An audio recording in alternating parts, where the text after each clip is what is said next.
It's time for this week's episode of Brandon's Sports Talk.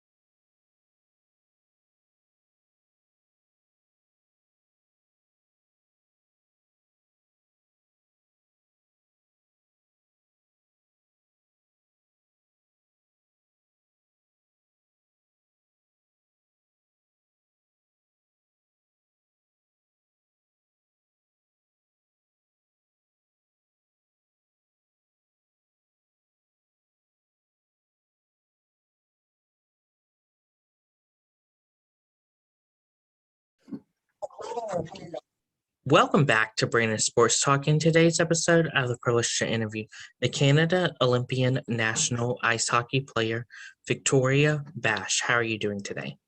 Good, thank you. How are you? Thank you so much for having me. I'm doing good. Can you talk about how you knew that you wanted to be a professional ice hockey player? For sure. So my story and my journey, a little bit different than some people. I actually started playing hockey pretty late in my career. So I started playing hockey when I was 7 years old. And I decided I wanted to play hockey and I wanted to be a professional athlete after watching Team Canada in 2002. And they were playing against the US in the Olympic finals. And I still remember being in my family room, turning to my parents. I was like, hey, mom, dad, like, I want to play hockey. I want to be just like those girls. And I remember I was just so inspired by them and they won a gold medal. And I remember my dad was like, Victoria, like they don't really play hockey. Like it's more of a boy sport. And I remember I was determined. I was like, Dad, I'm playing hockey. I want to play on Team Canada one day. And I want to represent those girls. Like I want to represent my country like those girls did. And so with some convincing, I still remember we went to Canadian Tire. I got my first set of equipment. And honestly, the rest was kind of history from there. I fell in love with the game and every chance I got, I wanted to be, on the ice or in my backyard shooting pucks or in the driveway playing roller hockey in the summers. So I just fell in love with the game and that's kind of how my career started. What was it like going to Boston University to play collegiately? It was a great experience. I mean, I definitely loved and fell in love with the city of Boston, such an incredible sports city. And I remember going there for my visit. I was going to visit a couple other schools at the time, and Boston was one of the first schools that I visited.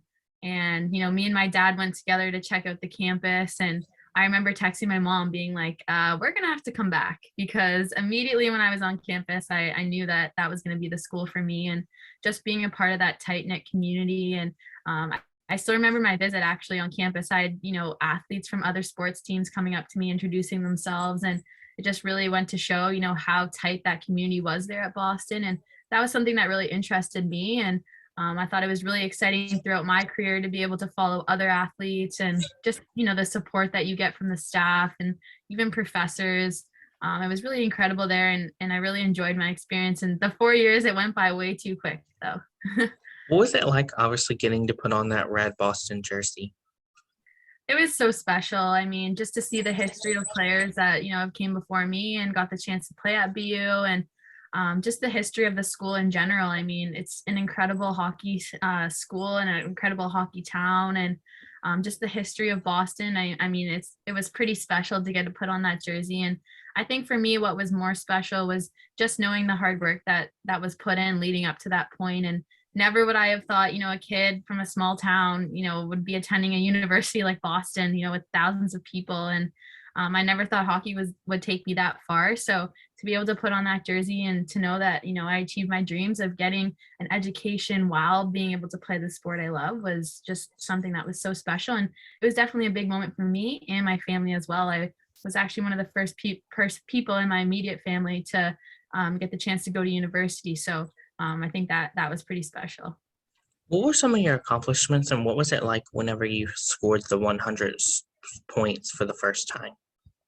Yeah, it was really special. I mean, I got the chance to play with a lot of great players throughout my career at Boston, and I have a lot to thank for them. And obviously, getting the chance to, like you said, break the scoring record and, achieve those accolades are something that's very special to me and something that obviously I'll cherish forever. But I also think it's the memories that you make along the way that will stick with me for the rest of my life, and just the experiences, the championships. My freshman year, we won Hockey East, and I'll still remember that day like yesterday. Definitely a very special moment, and just getting the chance, honestly, to grow up with all of those girls for 4 years. And I think something that's special for me is like as a senior, seeing the class below me, knowing that I'm graduating, they're becoming seniors, it's kind of like a proud mom moment. A lot of my good friends were graduating the year after, so to be able to see them, that was pretty special for me. And just the people there, like I said, it was the people and the memories, and obviously the hockey accolades are really special to me, but I couldn't have done it with all those girls. So. Of course, during your time at Boston, did you ever play with Kaylee Fracken? So Kaylee actually, she graduated the year before I came in. So I didn't get the chance to play with her, but I definitely know her pretty well, and she's a great player, an incredible player there for Boston. What was it like, obviously, going into the CWHL after your collegiate time? Yeah, it was definitely a big change. I remember getting drafted in the summer and going to the draft, and I was pretty excited to get the chance to play professionally. Obviously, get to play against a lot of female role models that I looked up to, and a lot of the Olympians are playing in the league, and I knew that's where I needed to get my game if I wanted to continue and make the national team. So to be able to play in that league for a year was definitely very special. Obviously, it was challenging as a female athlete, going from NCAA where you're treated, like a professional. You have everything kind of laid out for you, and to go to the CWHL and complete change, like a lot of things, like sometimes there wasn't even tape at the rink for us or skate sharpening machines and things like that. So that was a big adjustment for me, playing professional hockey and coming from NCAA. It was definitely a big adjustment. And then obviously just adjusting my play on ice too. And I think that was a big growth year for me though. And I'm really thankful that I got the chance to play that year of hockey. And like I said, play with all those Olympians and role models, and get to push myself. So it was a great experience. What was the adjustment like going from the CWHL after it forwarded to the PWHPA? Yeah, I think honestly that was just something that was really special for us. All of us girls coming together, and Canada, US, anywhere around the world. When you get all those female athletes together with the same vision and the same goals, I mean, that's just something that words can't describe. It's very special. And like I said at the very beginning of my story, like I wanted to play hockey because I wanted to be just like those female role models. And I think growing up, a lot of female athletes are exposed to male athletes. And, there's a lot of hockey players, even me included. I would say I wanted to play in the NHL when I was a young kid because I didn't know any better, right? We get to watch our female role models on TV every 4 years. And, that's not enough for us to make sure that we're inspiring the next generation. So that's why we all came together, and we're fighting for a better future for women's hockey. And I just think that it's been incredible getting the chance to play in these showcases. Every single time the games are finished, you see all the young girls running, asking for autographs, and just that feeling is so special because, like I said, I was a young girl like them once, and I'm really happy that we can keep inspiring that next generation. What was it like, obviously, getting to play for the city of Toronto and get to put on that Toronto jersey? It was amazing. I mean, I grew up in Toronto. I'm a huge Leafs fan. So just growing up in the city and, getting to see all the amazing sports teams, the amazing athletes that come through Toronto, getting a chance to play in front of all my family, all my friends, and just seeing the turnout that we had was super special. And it just goes to show that people want to watch women's hockey, and they want to watch what we have and what we have to offer. So great experience getting the chance to represent Toronto this past year. And we had some great girls that were a part of the group. We were a close bunch. So a lot of fun. Of course, how has your time with the PWHPA helped you into where you are now within Canada national team as an Olympian? Yeah, it's been great. Like I said, not only on the ice, the performance that we have is incredible. Getting a chance to compete with the best of the best, all of us female athletes from around the world competing together. I think that just helps you elevate your game and prepare you for the next steps in your journey and in your career, but also off ice as well. I mean, it's so special that you get to work with one another, and we all have the same goal in mind. So I think it's both off ice and on ice that you're really making that growth, and you're really making that development. So it's been a great experience for me, and it's been a great journey. I'm really thankful for it. What was that feeling like when you got announced that you made the Canada national team for the first time? Honestly, it was like it was really, really special for me, getting the chance to, wear the maple leaf at the World Championship this past year. I was actually named to the team in 2019, but because of COVID, it got canceled and then got canceled again in 2020. So to finally make the team and get to compete for the first time after 2 years, all the adversity that we faced that year, all the protocols and the bubbles and making sure that we weren't getting COVID. And it was just honestly like a sigh of relief and just such an incredible experience. And to get to play at home too in Calgary in front of our fans, and we were able to have a couple family members come out. So my family was there to see us win gold. Definitely probably one of my favorite memories, and one that I'll never forget. What was it like, obviously, in 2014 going to the World Championship? Okay, yeah, that was just such an incredible experience. Honestly, I'd say that's up there with one of my favorite hockey memories as well. So that was the first time I actually got to represent Canada. I was in grade 12 at the time, and I got selected to the team to go to the World Championship. It was in Budapest, Hungary that year, which is an amazing place. If anyone's ever been or hasn't been, I highly suggest you go check it out. Great place.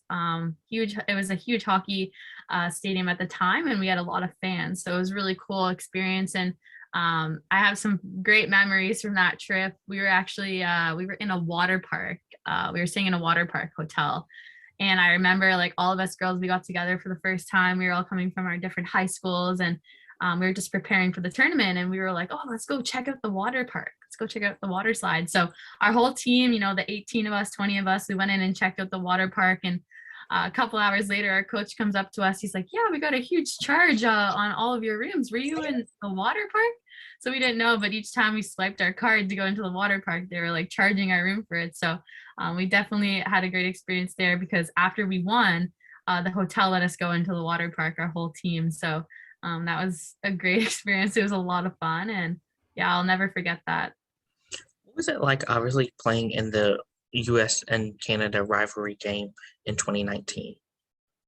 That was a really, really cool experience too. I mean, we got to play in some really cool cities, and we had a lot of fans come out to those games. I think basically most of the games that we played in were almost sold out games. So that was a great experience. Obviously, US Canada rivalry. It's why we play the game. It's exciting. It's fun. It's fast. It's competitive.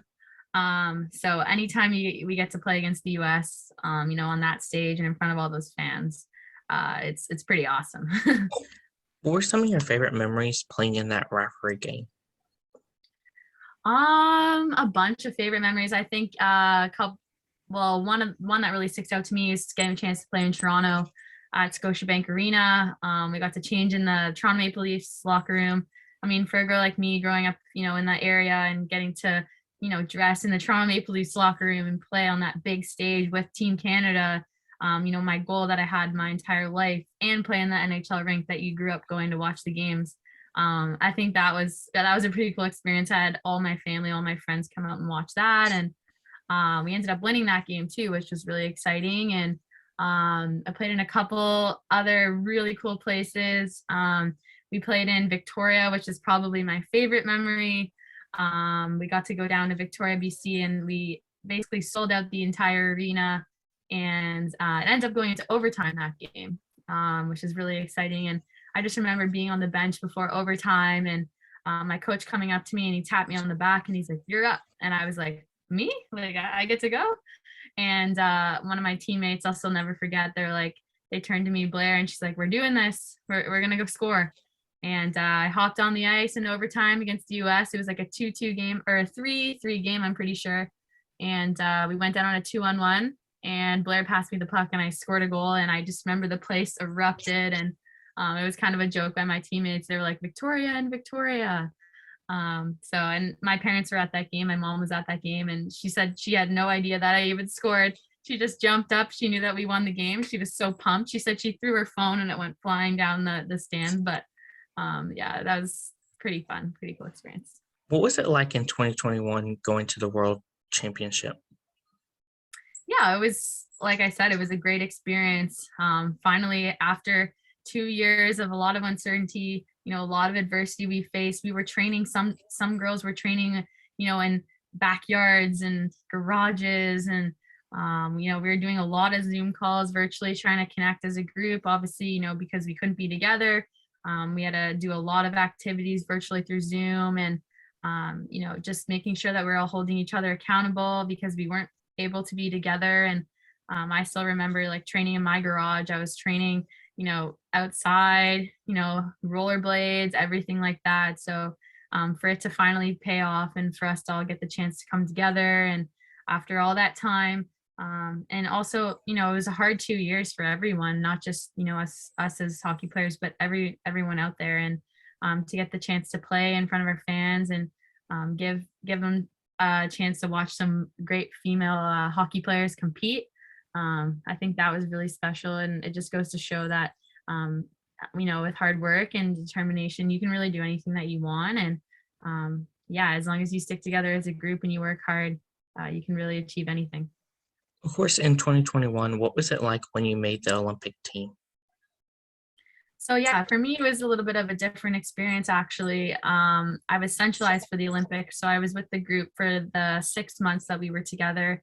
Then it was in December that we named the team roster to go to the Olympics, and I was actually named as an alternate. So I went to the Olympics in a little bit of a different experience, which was really cool. Me and four other girls, me, Julia Gosling, Jamie Bourbonnais, and Kristen O'Neill, we got the chance to go as alternates in the case that someone got hurt, or someone got COVID, or the team, had COVID cases, that we would go in and we would compete. So we got to go to Beijing as a group and, cheer on the girls, watch the girls. And it was definitely a cool experience getting a chance to go there. Obviously, it would be a challenging experience as well. You obviously, you want to play, you want to represent your country on that big stage. It's been a goal and dream of mine since I was a little kid. So but yeah, it was just an incredible experience training with those girls all year, and to see us, win gold and come out on top. So special. Of course, what was that feeling like of going to the Olympics as an alternate? And did you ever make it into the game? So I didn't make it into any of the games, thankfully, obviously, and you want to make sure everyone goes there healthy, and everyone was staying safe. We had some great strict protocols there for the girls. So luckily everyone was safe, everyone was healthy. But going there, like I said, I went there with the three other girls. Obviously a very hard experience for me, as an athlete. That's your dream. Like I said, that's your goal, right? You want to make that big stage, you want to play. And you work hard for the 4 years, and just training with all the girls up to that point and not getting a chance to play. Obviously it was challenging for me, but I think in life, in sport, there's going to be adversity that you're going to have to face along the way. There's going to be hills, there's going to be the ups, there's going to be the downs. A lot of times it's never just straight lines. So I think for me, it's just taking that adversity and, taking that little bit of a setback and, reflecting, how can I improve from there? You can kind of take it either way. You can kind of put blame, you can give up, or you can take it as a positive and use it as motivation. Well, you know what, next time I'm going to make sure I'm playing in those games. So I think that's something that I really focus on, was staying positive, surrounding myself with great people, enjoying the moment, cheering on the girls. And like I said, like, you're going to face adversity throughout your career. So it's really how you come out of it that matters the most. Of course, how did it feel to have the Maple Leaf Canada flag on your chest? So special. I mean, I'm so proud to be Canadian. I'm so proud to get the chance to represent our country. I couldn't picture it any other way, honestly. I mean, I like to say, when you put the Canada jersey on for the first time, it's like the most incredible feeling. Like, you just get chills. And I still remember the first time I put on the jersey, they kind of have like a little small like ceremony amongst our team. We'll all go up to the front of the room and we'll put on our jersey. One of the leaders, one of the captains, will hand us our jersey, kind of say a few things about you. I think that's really special, honestly. Like, just that feeling of like them passing you the jersey and you being like, okay, all this hard work that I've went through for the past 14 years of my career, it's finally here. Like, it's finally time. And putting on the jersey, you just kind of, you get like shivers almost. It's just so special. And then I think for me, one of the biggest things is after you win a game, hearing the national anthem, on the blue line with all your teammates, arm in arm. I mean, nothing beats that, right? So just an incredible experience, honestly. And yeah, one that never gets old. What was it like, obviously, being in that huddle and receiving your jersey from a teammate of yours? Yeah, I think that's honestly what makes it the most special, right? Is receiving it from a teammate who's been there, you've looked up to them and just like they're role models to all of us. So getting it from a teammate makes it even more special because it's kind of like the torch is passed to you now, and it's your time to kind of go out there and your time to prove yourself, your time to shine and help the team win. So it's an honor getting it from a teammate, and I thought that was really special that they do that. It's a really cool tradition. What are some of your favorite memories playing for Team Canada? So I would say that I have a few. It'd be kind of hard to pick just one. I would say for me, a really special moment, like I said, would probably be in 2014, winning the Worlds in Budapest, Hungary. I actually still talk to a lot of those girls that were on the team. Some of us still play together. I went to university with some of the girls. Just really cool experience. And even more special that we still stay in contact and we still talk about that moment, honestly, to this day. I would probably have to say the 2021 World Championships, another one of my biggest highlights, like I said, with all the adversity we faced that year, to finally get the chance to compete and to win a World Championship. I think that was the first time in maybe 8 years, I think it was, that, we won gold at a World Championship. So that makes it even more special, finally Canada being back on top, being at top of the podium. And the last one, I think this one's probably one of the more special memories for me, was finding out that I got centralized for the Olympics. I remember that was a process. I was waiting and waiting all summer. And in May, we had a Zoom call because of COVID. We weren't able to meet face to face, but I just remember my whole family was kind of waiting around to hear the answer, like if I was going to be centralized for the Olympics. And I just remember getting on my Zoom call and getting off and running upstairs and telling my family. I think that moment that I shared with my family, it was like, finally I achieved my goals. I'm going to be centralized for the Olympics. That was pretty cool and pretty special. Probably one of my favorite memories. What was it like, obviously, getting to play with some of your teammates like Natalie Spooner and Emma?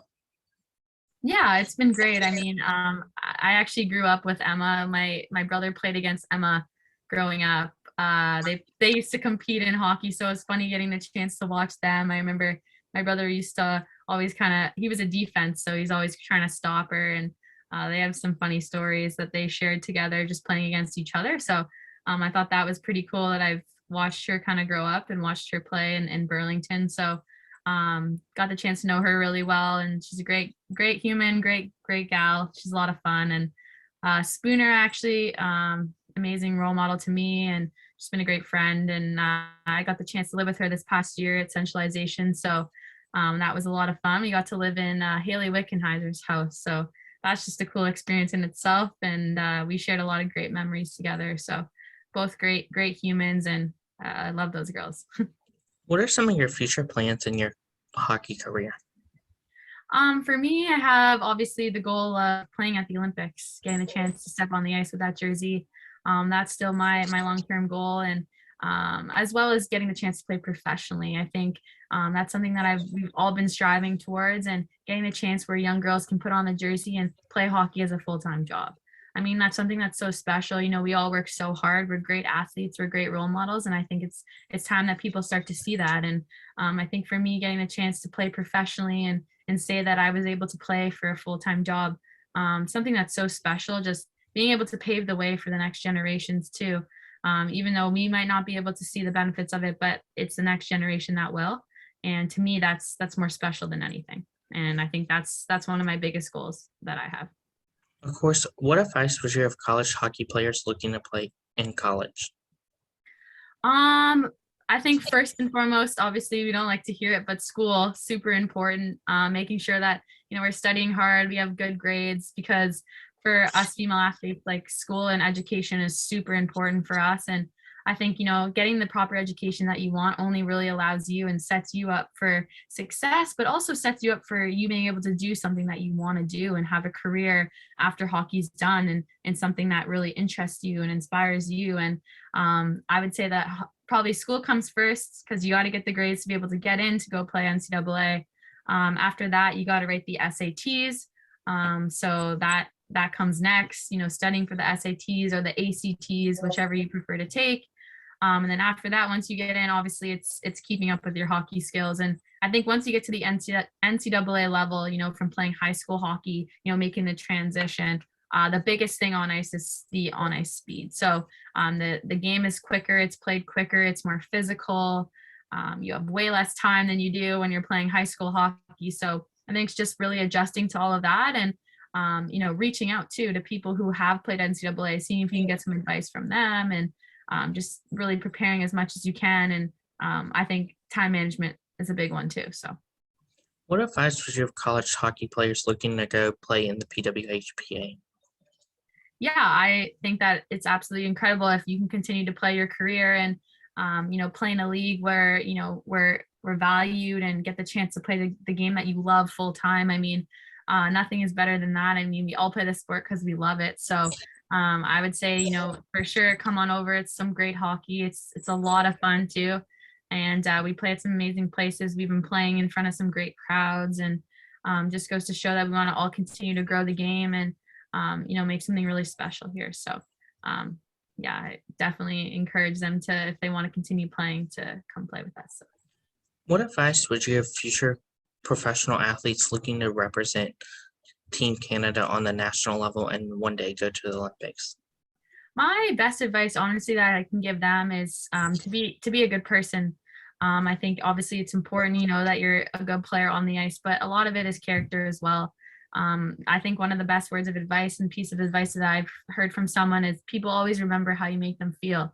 And I think that's a huge thing is, being a good teammate. Everyone loves a good teammate. And I think that's going to take your character is going to take you farther than anywhere that it'll take you just from being a hockey player. So you need to have a good balance of both being a good teammate.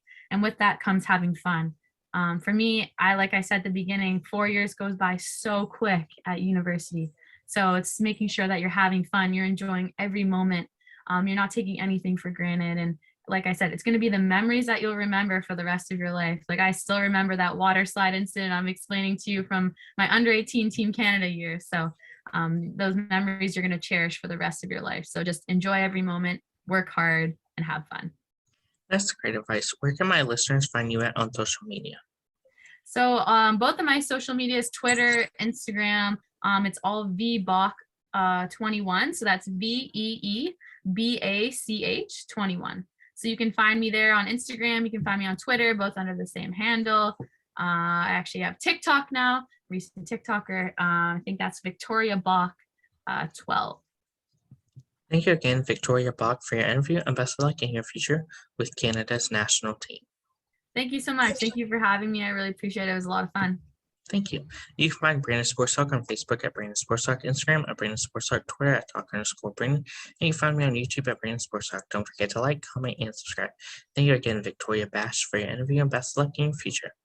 Thank you so much. You've been watching Brandon Sports Talk. Please feel free to like, share, and subscribe to Brandon Sports Talk on social media and on YouTube.